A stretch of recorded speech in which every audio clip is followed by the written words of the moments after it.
De chaque côté, un lion d'or massif. Et sur chaque marche, 2 autres lions, 12 au total, symbole d'un royaume gardé par la force et la sagesse. Nul ne montait ces marches sans trembler. Dans ce silence doré, le roi parlait, jugeait, décidait du destin des hommes. Et à cet instant, le plus sage de tous les hommes ne ressemblait plus à un prophète, mais à un dieu. Ils avaient employé l'or le plus pur, taillé les pierres les plus précieuses, engagé les artisans les plus talentueux du monde antique. Et pourtant, jamais aucun roi, aucun empire, n'avait su recréer le trône de Salomon. Il y avait une raison à cela. Lorsque vous pénétriez dans cette salle pour être jugé, vous ne voyiez pas immédiatement le roi. Vous aperceviez d'abord 6 marches, et 14 lions d'or vous fixant du regard. Le trône brillait sous la lumière du cèdre et du métal pur, élevant Salomon bien au-dessus du sol.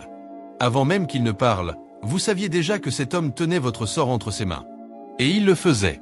Un jour, 2 femmes se présentèrent devant lui. Chacune avait mis au monde un enfant. Mais l'un des bébés était mort dans la nuit. Et toutes 2 affirmaient être la mère du survivant. Pas de témoins, pas de preuves. Seulement 2 voix, 2 cœurs en pleurs. Alors Salomon demanda une épée. Il ordonna, coupez l'enfant en 2 parts égales, et donnez-en une à chacune. Un cri retentit, non. Donnez-le lui, mais ne tuez pas l'enfant. Et dans ce cri, le roi reconnut la vraie mère.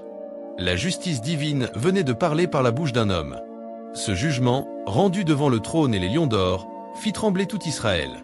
Le peuple vit que la sagesse de Dieu habitait en lui, et craignit le roi.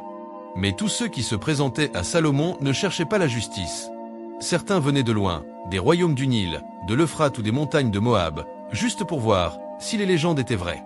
Et chaque visite apportait de nouveaux présents, enrichissant encore le palais déjà saturé d'or. Salomon fit construire une maison spéciale pour une femme unique, la fille du pharaon d'Égypte. Car elle ne pouvait partager la demeure des autres. Elle était la fille de l'homme le plus puissant du monde. Et pour elle, Salomon bâtit un palais à part.